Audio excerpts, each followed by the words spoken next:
Hello, boys and girls. I am back for another weekly art lesson update. So, we are in the month of April. Oh, Mia's here too. I think she might help me.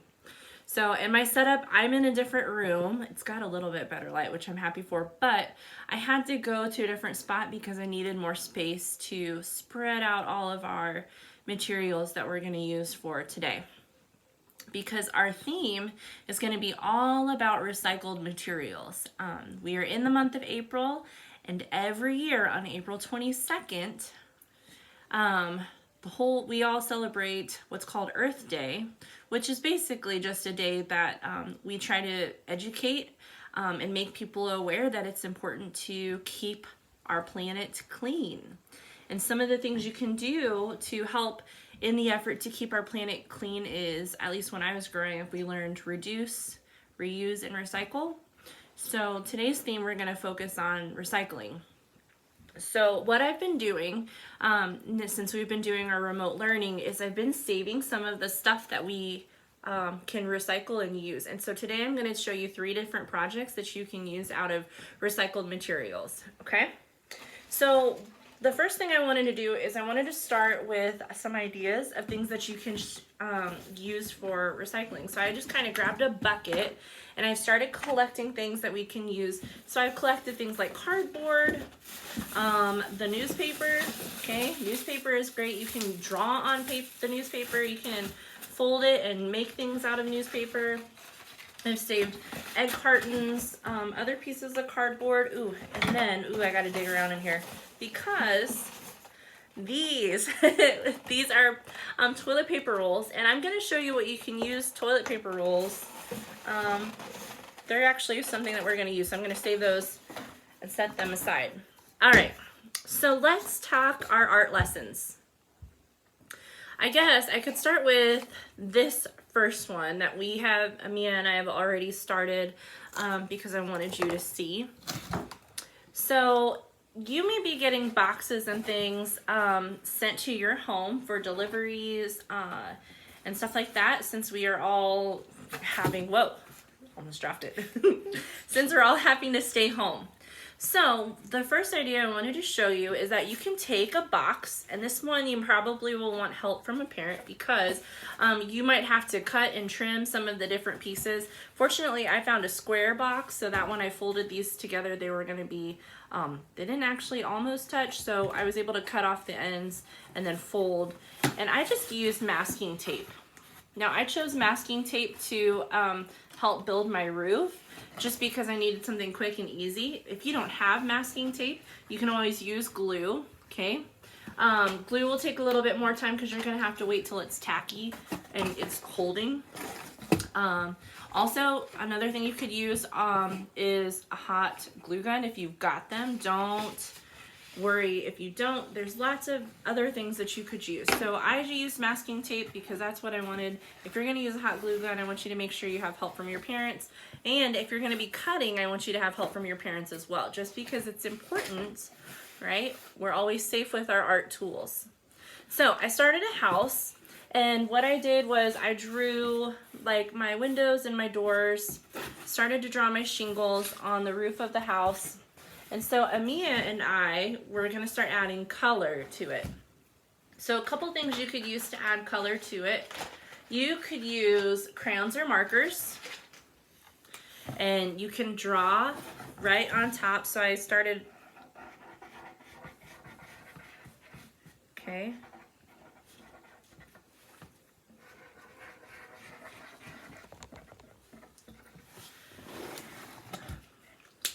You can use markers, you can use crayons. You can also, we were trying to just find something different, something fun. And you can also use paint. So Mia's gonna grab some paint. Yeah, you can paint your box too. It's almost like you're painting your house. So parents, one thing you could do to challenge your kids, or older kids, you could challenge yourselves, is as you're finding out or picking out the box that you want to use, and then seeing what you can do to make it look like your house. So maybe you might add features to it like a deck or a front porch, or maybe if you don't want to get like super crazy and add all those extra things. I know that there are some of you who are going to be really into that and will be about it. But if you don't want to like go way crazy, because I get it, remote learning can be overwhelming sometimes, then you could challenge yourself by maybe when you apply your color, trying to match what your house looks like in terms of color and patterns that are on it, or textures, even drawing those textures on your house.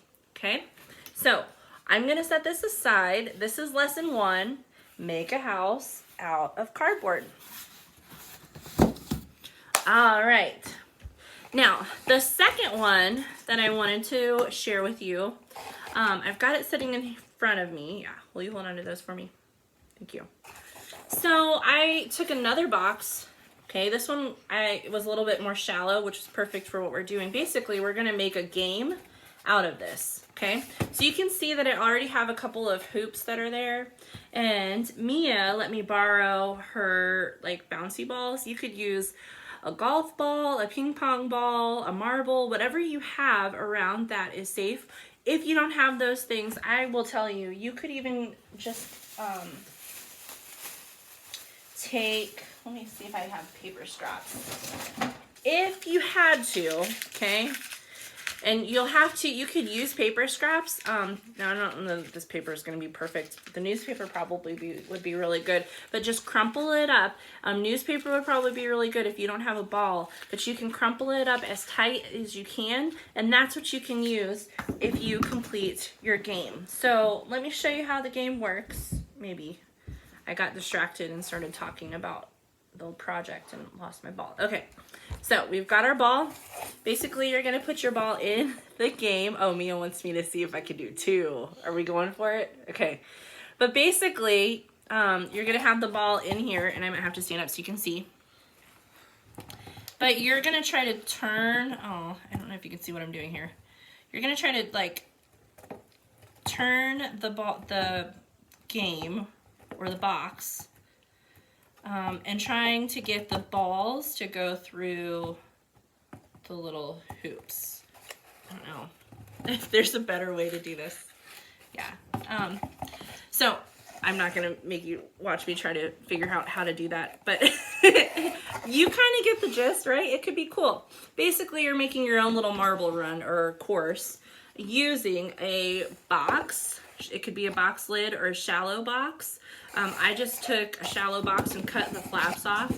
Make sure you have parents help you if you are going to be trimming your box to fit your needs. So then you're going to, oh, there's my scissors. You're going to take a toilet paper roll like this, and you cut it. Probably want your parents to help you with this part too. So you're going to cut them into little rings.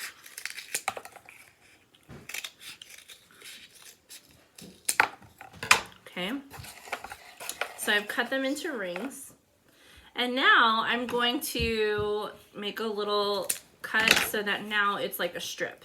Okay, on one end of the strip, I'm gonna fold it so that it has like a little foot piece. See how it's going out? It's gonna look almost like a rainbow. You'll just want to make sure that the rings that you're using, that your ball is still gonna fit through there. Okay. So then you could use tape, okay? You could use glue. For today, because I'm trying to do this as quickly as possible so you're not watching a super long video of Miss Williams trying to explain, I'm gonna use hot glue because it's a little bit faster, and I have them. If you don't have them, don't stress. It's not a big deal, and don't go and say like, hey, make sure you get me hot glue gun. Miss Williams is not saying that you have to have these things. These are just ideas, because part of this remote learning process is all about being creative and using your imagination and being resourceful, which means that you're using what you have available to you. So Mia got another ring ready for me. I'm gonna go ahead and put a little dot on each of the foot pieces. Then I'm gonna attach it inside of my game, okay? Now, what I could do next, so it's ready to play. Let's pretend like I'm all done. If you wanted to be creative and design it, maybe you've got like a game that you really like. I know we saw the movie Sonic, right? And that kind of makes me think of this. So I might decorate this to be Sonic themed. Not like Sonic the restaurant, but Sonic the Hedgehog. So decorating this up to, maybe these will be gold rings. And then I might decorate the rest of it with like blue marker or something to kind of jazz it up and make it fun, okay? It's really whatever you want. You can use markers again to draw and decorate on your box lid.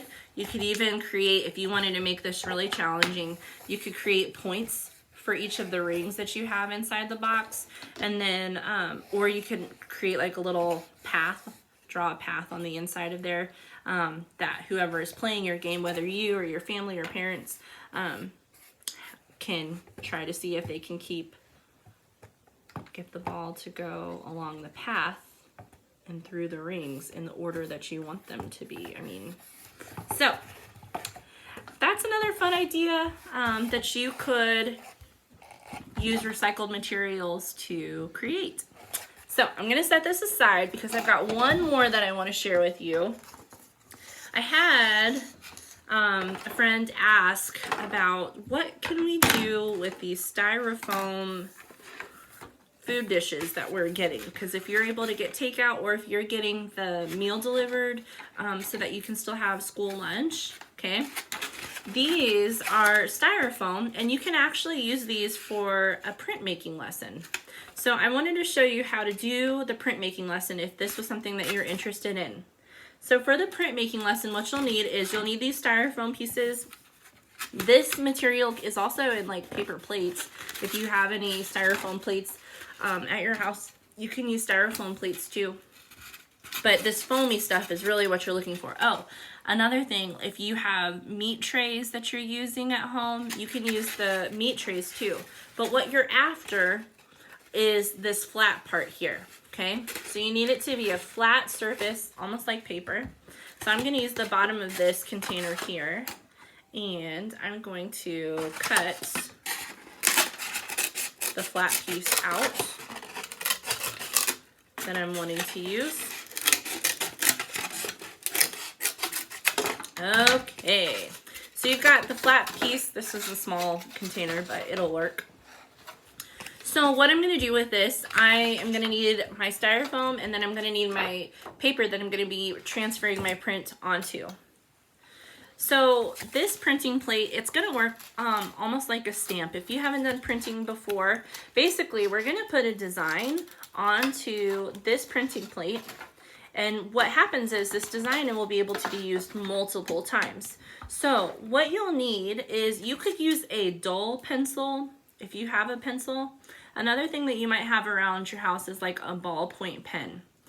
And the only reason why I say a dull pencil or a ballpoint pen is because you want it to be something that's not going to poke all the way through your styrofoam. So if it was a super sharp pencil, or if it was like a pen that had like a tip that doesn't move, this is called a ballpoint pen because there's actually a little ball in there that rolls around and puts ink down on your paper.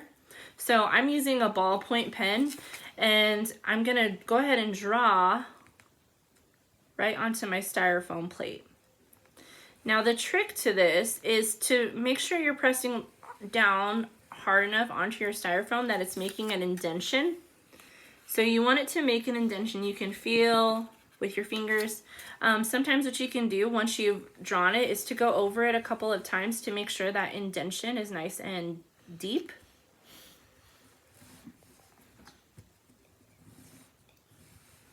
Okay.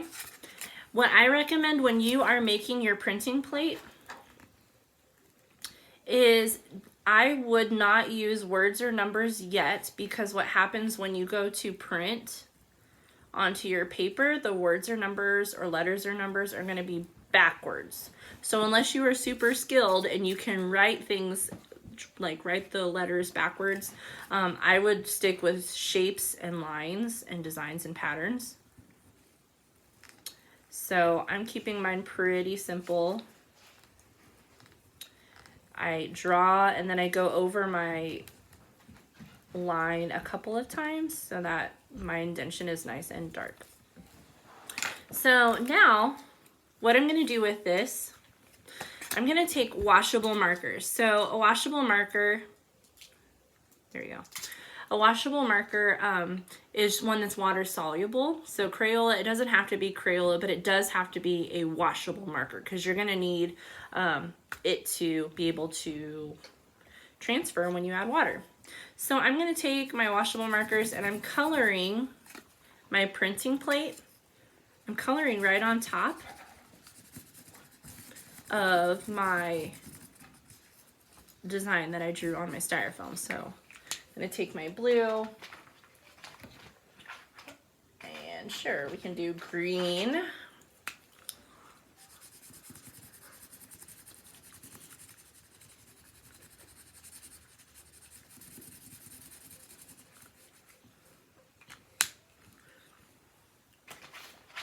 All right, so I've colored my printing plate. Now I'm going to take water. And I've got a little bucket of water. Oh, so Miss Williams recycles a lot of things. So I took an old container and I'm just using this as my bucket. So that's actually what we do for our water cups and things in our house that we're using. So we use them for like our paint cups that we're using. So if you ever have plastic containers, that's another way that you can try to support the efforts to keep our planet healthy by reducing the amount of plastic and things that you use. Okay, is recycling some of those materials. So I took a wet cloth and I'm gonna wet my paper. So I'm taking my paper, I'm gonna wet it down. If you have a spray bottle, you can spray it down with a spray bottle too. That would work as well. You just need your paper to be relatively wet. It doesn't have to be drippy, soppy wet because it's gonna run. But I'm getting my paper nice and soaked or saturated. If you are using a sponge or a cloth like I am and you notice that your paper is starting to kind of dissolve and ball up, then it's time to stop because your paper will eventually kind of fall apart if you just keep getting it wet. So I'm going to take my printing plate and where I put my wet or put the water on my paper, I put it down on top, my printing plate down on top of the wet paper. And now I'm just pressing down. I know you can't really see what I'm doing, but I'm giving my printing plate a back rub with the marker and the paper touching. Okay, and once I feel like it's had a chance to transfer, then I can peel up. And now when you look at my printing plate, where did all the color go? Well, the color went over here. It's on my paper now. So you might have a bigger box. We started out with something small, but if you've got something bigger that will, or like I told you, you could use those meat trays that you might be, maybe your mom or dad's bringing home from the grocery store. You can use those too. And what you're looking for is just the flat surface that you can draw on. Now the nice thing with these is that once you have printed, then you can wipe off your printing plate and clean it. And then you can actually go ahead and put other colors on here. So I might take, maybe I did blue and green the first time, and now I want to try something new. So maybe we'll try,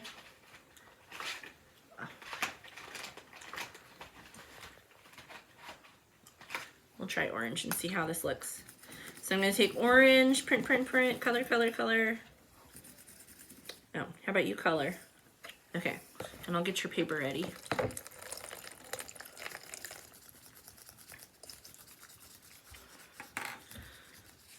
So I take my wet cloth and now I'm gonna wipe down my paper to make sure that it's wet. All right, are you ready? Okay, want you to put it, I put my wet paper or my wet water right there. Yeah. Looks good.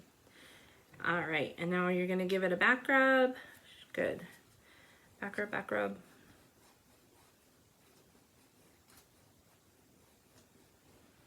Nice. Ta-da! You wanna see? It looks awesome. Ooh, orange turned out nice. Good job, Mia. Okay. That was a very long video, but that was 3 different activities that you can use using recycled materials. You've got, use what you have. My challenge for you is to be resourceful. It is going to be Earth Day soon. Remember, that's April 22nd. I know we're all kind of losing track of our days and everything's kind of a blur, but if you can keep an eye on the calendar and you know that Earth Day is April 22nd, then maybe outside of just making some materials out of recycled or some art projects out of recycled materials, I challenge you also to maybe go around your yard, find trash and things that are safe for you to pick up and that you can throw away or recycle. I'm very proud of you. I miss you all very, very much. And I know that you're being creative because I've been able to catch up and follow some of the artwork that you have shared with me. It makes my heart very happy. So I think that's all I got for you, yeah? Okay, so we'll talk soon.